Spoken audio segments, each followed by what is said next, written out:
The Seattle Storm's drama continues. The WNBA Draft Lottery has come and gone. The WCBA has started, and a whole lot more.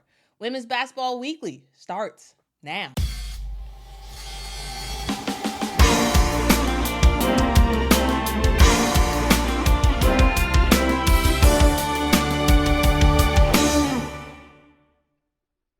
All right, let's get straight into it. As reported a couple days ago, the Seattle Storm has hired an independent firm to investigate alleged player mistreatment by the coaching staff.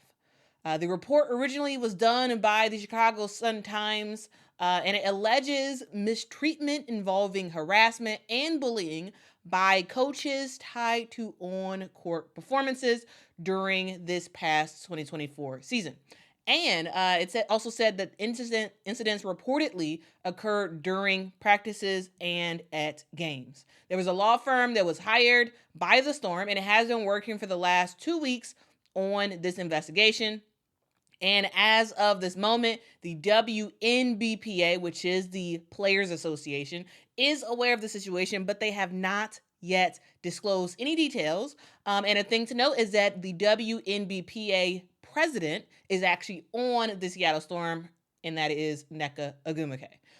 Also, the Seattle Storm and the WNBA as organizations have not commented on the matter as well. So mum's the word from a lot of people. But a couple of updates to share with you all. As reported by Circling Seattle Sports, multiple sources told them that Skylar Diggins-Smith led several outbursts laced with vulgarity during practices directed at teammates.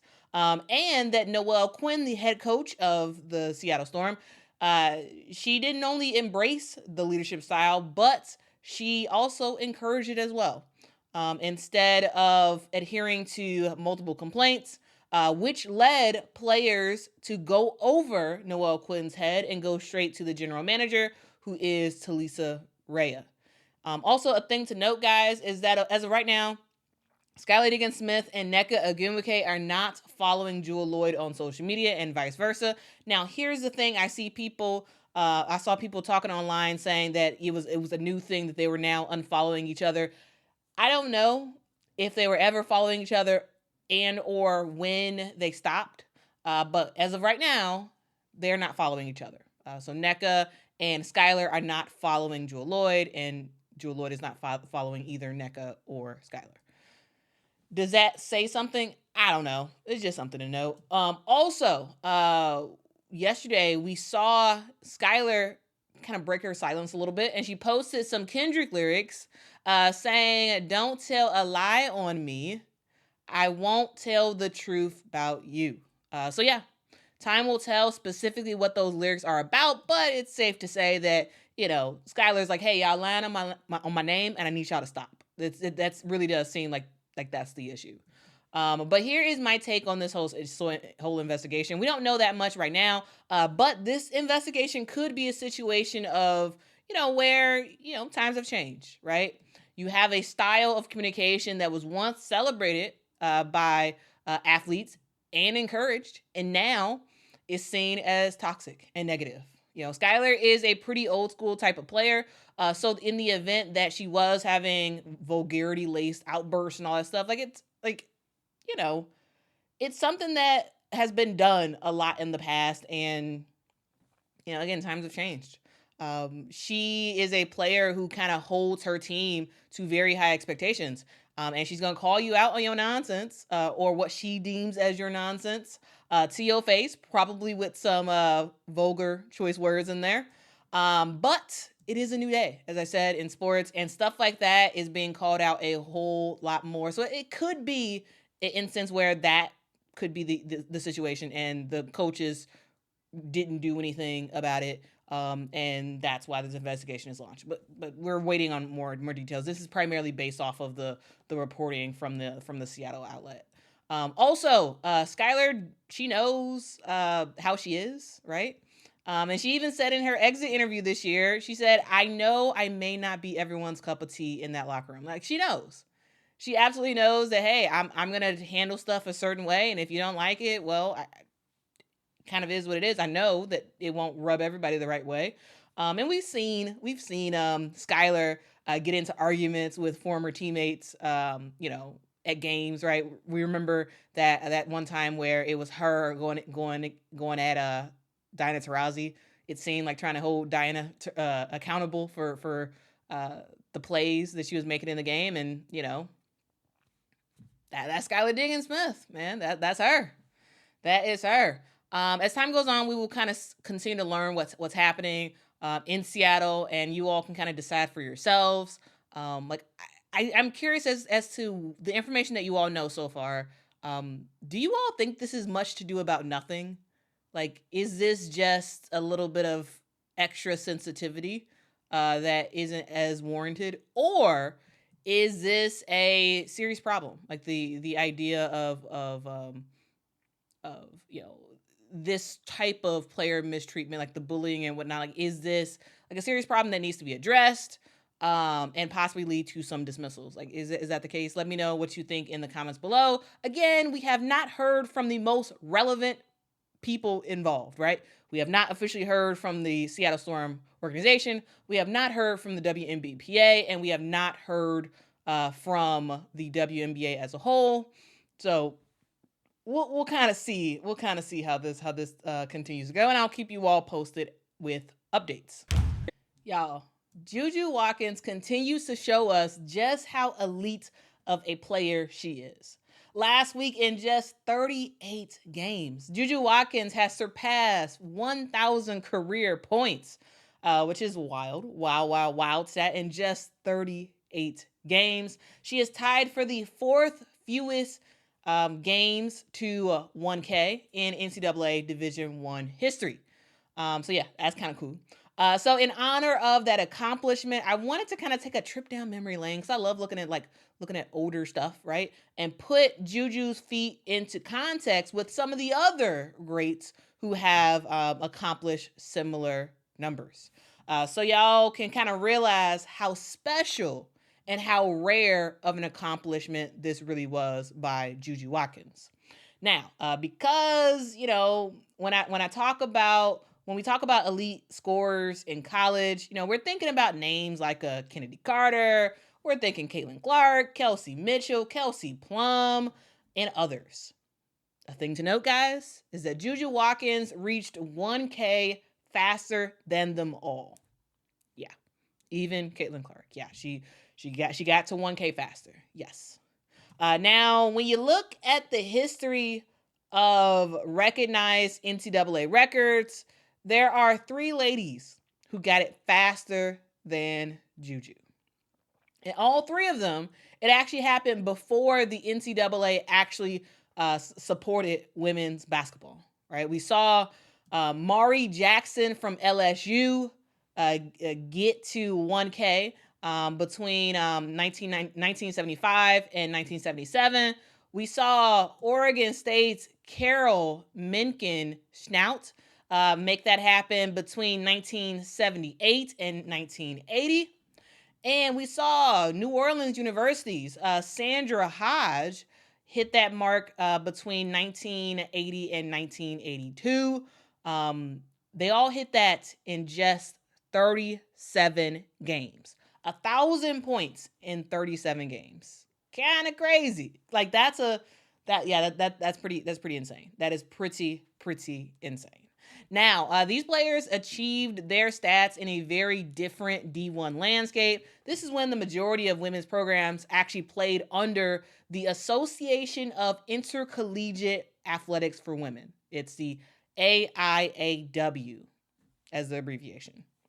The thing to note is in the 1981 and 1982 season, that is when we see the NCAA take over for women's basketball, and the AIAW kind of collapse from there. But the bulk of these records were done before the NCAA. So the NCAA was still in existence back then, but they were not handling women's sports. The AIAW was.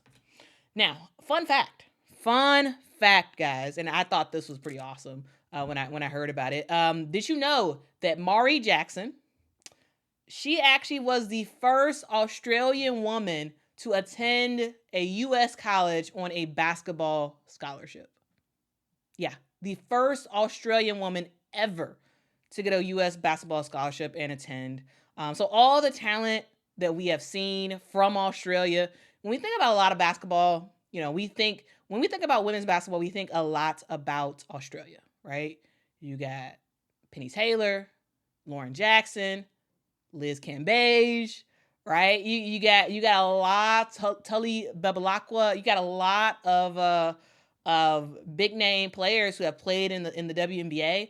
And to think that,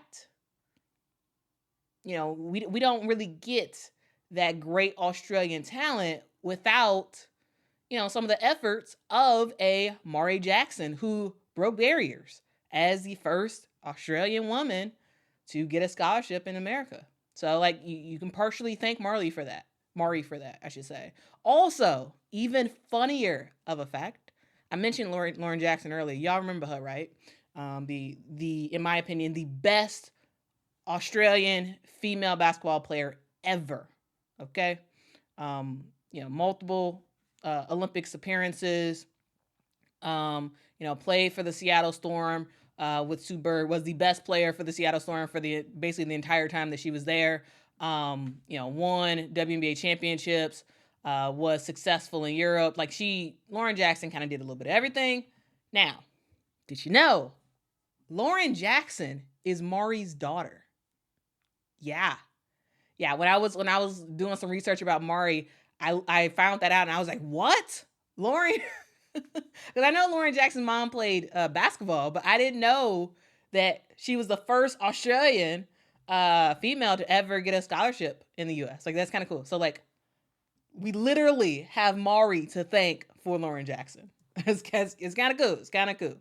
But yeah, let's kind of move on to some of the other players who achieved their 1K mark in just 38 games. We had Carol Menken Stout. She was Oregon State's first All-American ever. She ended up earning that honor in 1981. After her college career was over, she ended up playing for Team USA, winning the gold for Team USA in 1984. She also played overseas for quite a bit of time. We also had Sandra Hodge, who was a 5'9" guard, who averaged 26.7 career points in college, which is very, very high. Sandra was one of the first women to ever play in the Harlem Globetrotters. That is her claim to fame. She wasn't the first, but she was one of the first. So those are some of the things that you may not have known about the players who reached the 1K mark before JuJu Watkins in just 37 games. Now, let's move on to the names that y'all probably recognize. All right, so we got Elena Delle Donne, who JuJu tied with 38 games to reach 1K. Elena Delle Donne did that in 2011. As you all know, she played in the WNBA for the Chicago Sky, then forced the trade to go to the Washington Mystics. And this past offseason, she decided to sit out from the WNBA, and she will likely be back for the 2025 season. She decided to sit out because the Washington Mystics cored her, and she was like, nah, I'm not dealing with that core stuff. Let me sit out. Next up, we got the Indiana Fever's Caitlin Clark, who hit the 1K mark in 40 games when she was at Iowa. And her current teammate, Kelsey Mitchell, hit that 1K mark in just 41 games. Also, we got Kennedy Carter from the Chicago Sky, who hit 1K in 44 games. Kind of puts it in perspective. Again, 38 for JuJu, 40 for Caitlin, 41 for Kelsey Mitchell, 44 for Kennedy Carter. Those are some of the most prolific scorers in NCAA history. JuJu Watkins, when it is all said and done, might end up with the best college career numbers of all time. She's on a great track right now. She's on a fantastic track right now. But only time will tell.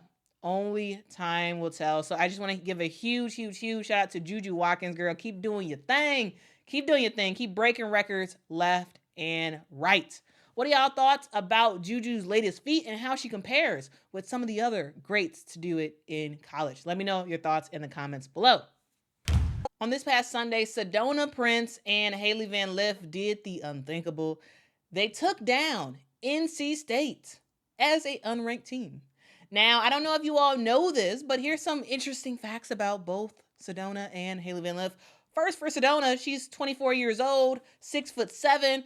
She is a center who has been in college for now 6 years. And if y'all are like, whoa, that's a long time. Why has she been in college for so long? Injuries. Now, here's the thing, though. Originally, Sedona Prince was supposed to go into the WNBA in 2023. She's supposed to enter the 2023 WNBA draft. She actually declared for the draft. She did that after she suffered a season-ending elbow injury during, right before the season was about to start. She said in October of 2022 that she was going to, be done with college and go on to the pros. At the time, she was playing for Oregon, and she was averaging 9.3 points a game, 4.9 rebounds a game, and 1.3 blocks a game. Yeah, sure, pretty decent numbers, but nowhere near numbers that you should have when you are 6'7", right? Not the best of numbers, right? But at the time that the injury happened, she originally said, "I'm heartbroken. I truly felt that this was the year I could showcase my work ethic and skills on the court, but also my self-growth and leadership ability. I tried to push through the injury and be there for my team, but after extensive evaluation from the best doctors in the world and looking deep inside myself at my passions and goals, I know that I have to take care of my elbow now in order to ensure long-term health and a sustained professional career." That's what she said at the time. She was stepping away from Oregon and was going to focus on getting her elbow ready to go so she can begin her professional career starting with the WNBA. She changed her tune, in March and April of 2023 when she decided to withdraw her name from the 2023 WNBA draft and stated that she was going to enter the transfer portal instead. She ultimately decided to go to TCU, and 2 seasons later, here we are with her and Hailey Van Lith lighting it up. And instead of being a likely second-round pick in 2023, instead, Sedona might actually be solidifying her place as a first-round draft pick. So far, she is averaging 22.3 points a game and 10 rebounds a game this season for TCU. Now, something that I thought was also pretty awesome about that NC State TCU game was the fact that this was one of the best games that we've seen in a while from Hailey Van Lith. Yes, her three-point shooting was atrocious that day. Absolutely, was atrocious. But she ended up dropping 18 points in this game, 10 assists, only 2 turnovers in this game. And the double-double she had, the double-double with points and assists, that's the first time ever that Hailey Van Lith has had a double-double that featured 10 assists. And for a player that went through so much in terms of scrutiny, in terms of just a lot of attention, a lot of negativity, and just not seeming comfortable on the court. She went through a lot last year with LSU. She decided to leave Louisville, go to LSU last year. Was going there to help prepare for the WNBA and thought that, she was going to really be able to work out, being a point guard and, taking advantage of all the awesome stuff that LSU has to offer. Didn't work out at all. The decision to transfer, in my opinion, just didn't pan out. So Hailey made the right decision, in my opinion, to leave LSU and transfer again, this time to TCU. And she has found the right spot at the right time. We see her smiling a whole lot more. We see a lot more joy on the court. We see her playing a lot more confident basketball. on both the offensive and defensive end. She's a lot more confident in her passes, and it's working out. And this is just what she needed. She needed a fresh start, and she got that. And the most obvious way of looking at this fresh start is to see her response at the end of the NC State game when she found out that she had 10 assists. Take a look at this. Double. Oh, I'm gonna cry. You've never done that in your life. The playmaker, she's being unleashed. Good job.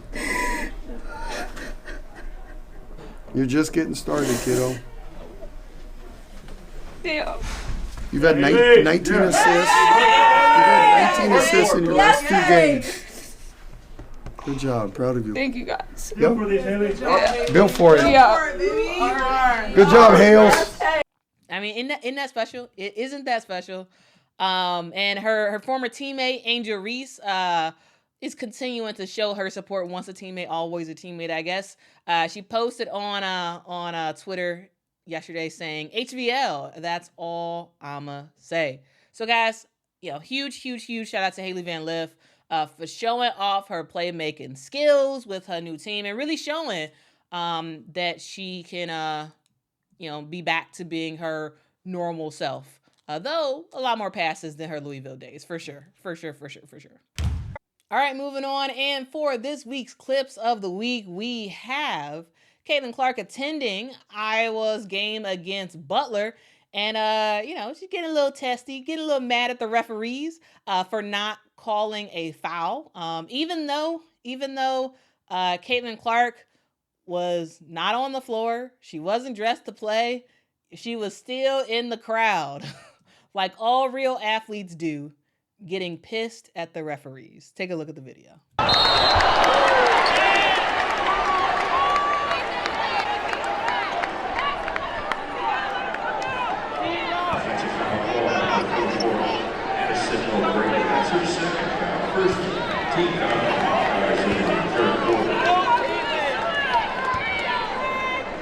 All right, next up, we got Martha the Mop Lady, who has returned to Assembly Hall in person this weekend for Indiana's game against Stanford. Now, if y'all are like, what? Martha the Mop Lady? Who is Martha?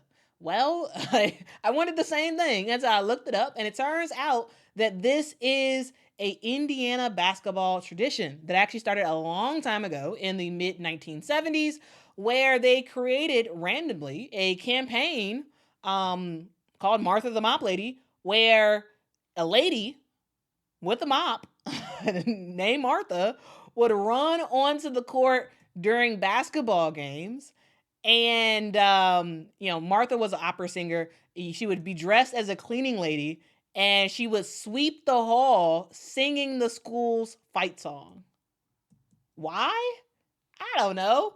But it's kind of fun, kind of rando. They ended up loving this bit, and it has become tradition ever since.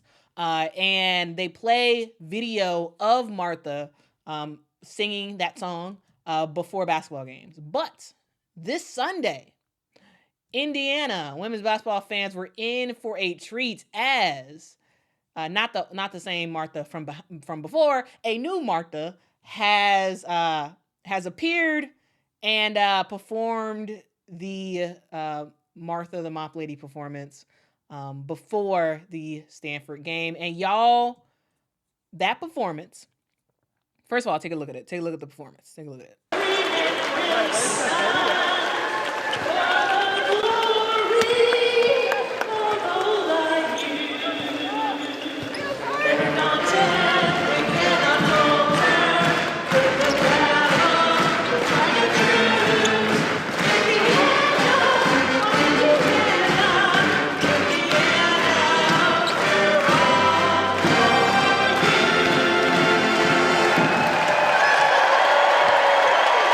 All right, y'all, that performance right there, I think it really did help Indiana out because Indiana has been struggling, absolutely struggling this year. They've lost some games that I think they shouldn't have lost already. And yes, Stanford is not as good as they used to be, but they're still a really, really good squad. And Indiana, they had a lot that they were going to go up against. And I really do think Martha, the mop lady, really helped propel Indiana to take down Stanford in a much needed win, 79-66. Guys, you gotta love random school history. And if y'all know about some random school history about your favorite college, let me know, because I would love, love, love to highlight it in the future, because I just love random stuff. Rando stuff is kind of cool. The 2025 WNBA Draft Lottery has come and gone, and we have the order for the first 4 picks. At the number 1 spot, we got the Dallas Wings. Number 2, we got the LA Sparks. Number 3, we got the Chicago Sky. And at number 4, we have the Washington Mystics. One fun thing is that we saw, all post players being, forwards, I should say, being represented by those respective teams. For the Dallas Wings, we saw Maddie Seegers representing her squad. For the LA Sparks, we saw Rakia Jackson. For the Chicago Sky, we saw Angel Reese. And for the Washington Mystics, we saw Aaliyah Edwards. Now, here's the thing, guys. Here is the thing. The Dallas Wings likely will select Paige Beckers. Now, a thing to note is that Paige Beckers actually does have an extra year of eligibility should she want to use it. Will she use it? Likely not. It seems like what she has indicated in the past, she is not going to be using that last year of eligibility, but she could if she wants to. Basically, if she stays in the WNBA draft pool, then she's going to Dallas. Because she's going to be the number 1 pick. Now, there's some other players who do still have eligibility as well, and we'll kind of see what they end up doing. Kiki Ira Afin is a player that can come out, or she can stay in college. AZ Fudd, same thing. And so, it's a huge question mark of, who exactly is going to be entering into this WNBA draft. I will be putting out a official Awesome People of the Internet mock draft pretty soon, so keep on the lookout for that. But what are y'all thoughts? What are y'all initial thoughts about Dallas getting the number 1 pick? I also want to just show some clips. This one is of Kurt Miller, the GM of the Dallas Wings, talking about getting that number 1 pick and what that means for the coaching search. Hi, Kurt. Congrats on, big news on your 9th day, I believe, as GM. Just wanted to ask you what sorts of qualities you're looking for in this pick. I mean, you talked about how transformative a number 1 pick can be, but what does this Dallas team need in 2025? Yeah, that's a great question. I certainly think, and as a person that's been in the league 10 years, 9 as a head coach, I still believe very much in the philosophy that championships are won in the locker room and with culture. And so adding a culture piece, someone that's going to add to the locker room, is going to be such a big deal. And then it's the partnership with the head coach. It's no longer a team that I'm coaching. And so I have a new role to really support the head coach, listen to the new head coach on the style and the qualities that they are looking for in players on both sides of the ball, and put together the best roster to help that head coach be successful. I've worked for a lot of people in this league, and the great leaders that I've reported to really were supportive and listeners. And that's what I plan to be with the new head coach. For you is, with such a talented group of prospects in this coming draft, what are some of the specific intangibles you're prioritizing in your evaluation process in identifying that player who can be the catalyst for the Dallas Wings? Yeah, I think you're going to hear it over and over again. Culture players that play unselfishly, players that think about it being bigger than themselves, and putting together a roster not only with this number 1 pick, but filling out the roster with unselfish, high character players that play a fun up-tempo style. But again, I'll be partnering with a new head coach and really partnering with them on helping put together a roster that they feel is really important and they would like to coach. And here is a clip of the LA Sparks when they found out that they did not get the number 1 pick. The Los Angeles Sparks. The first pick of the 2025 WNBA Draft presented by Azare seems very, very disappointed. Womp, womp, womp for the Sparks. All right, now, if y'all did not know about the remaining order after that, here it is. So, again, Dallas number 1, LA 2, Chicago 3, Mystics 4, and number 5, we have the Golden State Valkyries. Number 6, we got the Washington Mystics. They was able to get that pick from the Atlanta Dream through a trade. Number 7, we got the New York Liberty, who have the Phoenix Mercury pick. Number 8, we got the Indiana Fever. Number 9, we got the Seattle Storm. Number 10 is the Chicago Sky from the Connecticut Sun. That was due to the Marina Mabrey trade.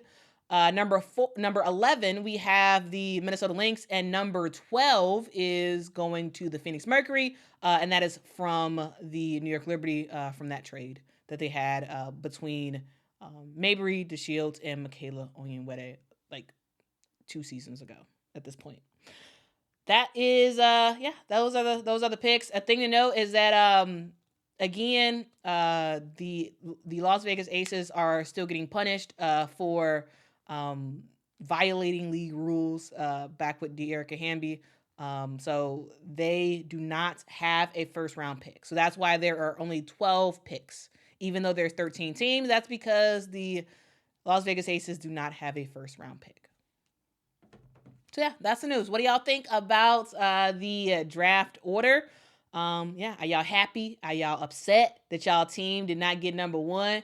Are you a Dallas fan? Like, if you a Dallas fan, let me know in the chat what you think about that number 1 pick. Because y'all saw Arike Agumbawale is excited. Like, everybody is very, very excited with the Dallas Wings. So we're gonna see. She's gonna bring some.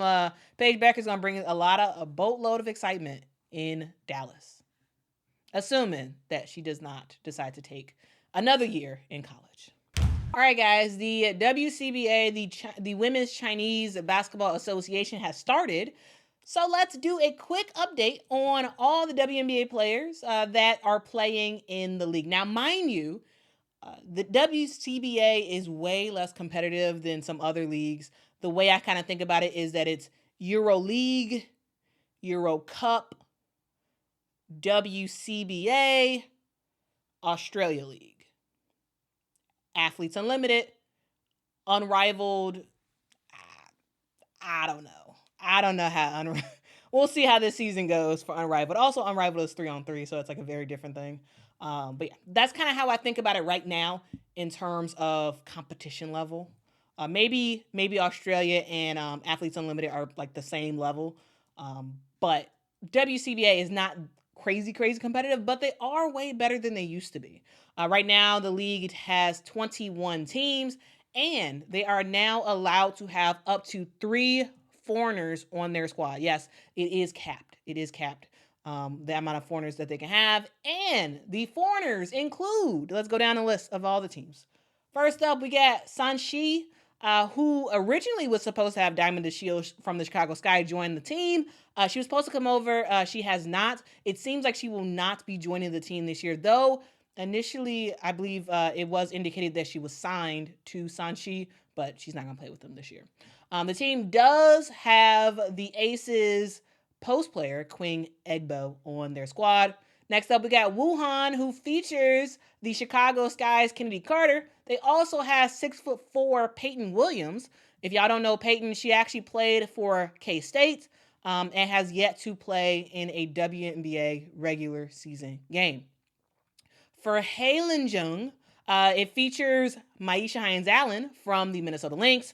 Also, the team features Kennedy Brown. If y'all don't know her, she does have significant 3x3 experience for Team USA. We got Ennui that features two players that y'all may not know about. We got Kiana Williams, who is a 5'7" guard who played at Stanford and was drafted to the W in 2021. She played with the Seattle Storm this past season, but was eventually waived from the squad. We also have Tiana Jackson, who is a 6'6" post player from Kansas. She was drafted by the Connecticut Sun in this previous WNBA draft in 2024, but was later waived before the season started. For Sichuan, we have some names that y'all probably remember. From the New York Liberty, we got Jonquel Jones, the WNBA 2024 champs Liberty, Jonquel Jones. We also got Elizabeth Cambage. Liz Cambage is back in China. She's getting a huge paycheck. And right now she is not with the WNBA team. I don't think she'll ever play in the WNBA ever again. She's kind of burned a lot of those bridges. But she's making some bank in China. Next up, we got Inner Mongolia, who has Kalani Brown on their team. Kalani plays with the Dallas Wings. We also got Atisha Heidemann on the team as well. She is with the Minnesota Lynx. For Guangzhou, we got Aaliyah Collier and Christina Higgins, who are not currently in the WNBA. For Shanghai, we got Camila Cardoso with the Chicago Sky, and we got Crystal Bradford, who used to be in the WNBA but is not currently in the league. For Shandong,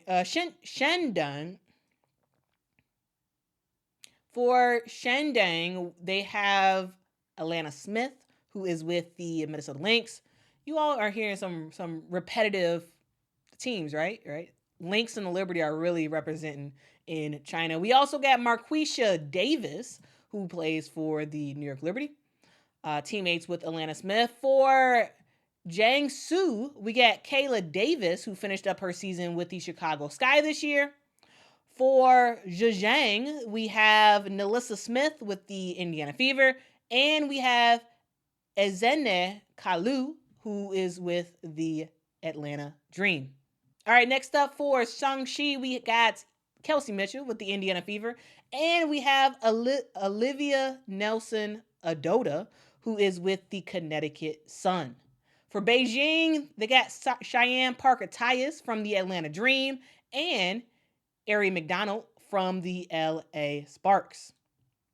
For Liaoning, we got Ty Harris from the Connecticut Sun and Maya Hollingshed, who has significant Puerto Rico experience. For Hanun, we got Odyssey Sims with the LA Sparks, and we have Kamara McDaniel. For Hubei, we got Destiny Littleton, Christine Anigwe as well, and Trinity Baptiste.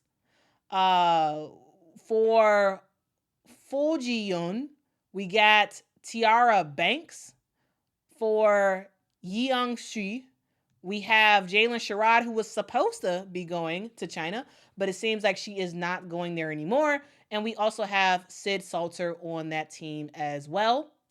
For Xiamen, we got Imani McGee Stafford, who is also a lawyer. Imani McGee Stafford be doing everything. That lady, she's currently not with a WNBA team, though she used to be in the WNBA. She right now is really, just playing in China for her basketball career, which, she's making some good money. So it's working out. It's working out. So those are some of either the names of WNBA players or former WNBA players or players that I think you all may know that are currently playing in China. Now, I've heard a lot of people ask me, where in the world can they watch these games? And I'm going to tell you this. There were some people who posted the games on YouTube, but it was taken down by China before I was able to actually link it and tell people about it. So yeah, if y'all find videos on China, if y'all find videos of the WCBA on YouTube, post it in the chat before it gets taken down so people can watch it. There's also an app that you can use as well, but the app is not in English, and so I have not downloaded it because I don't understand what it says, and I don't like the idea of downloading something that I don't know how to read. But the source that I have, there's two sources, there's two Twitter accounts that I've been paying attention to when it comes to news about these Chinese teams and when games are and how to watch the games and all that stuff. So I'm going to put both links to those two Twitter accounts in the comments and in the description. So check those out. That's where I go when I want to watch a game and hope that, they have access to those games. So yeah, that's the answer. I'm sorry, there is not a very simplistic way to watch those games because, maybe if you read the language, yeah, you can just download the app and watch them. But I don't, so I have to kind of use the sources that I have on X to kind of know what's going on and to be able to watch game footage. So yeah, that's your answer for people who are wondering about watching the games. All right, guys. Thank y'all so much for watching this week's edition of Women's Basketball Weekly. We are back, guys, and I appreciate y'all so much for rocking with me. If y'all could, please do me a huge favor and hit that like button. Really does help the channel out a whole lot. Also hit that subscribe button as well. We are on our road to 30,000 subscribers. The goal is to get there before the end of the year. I don't know if that's possible, but it'll be fun to find out.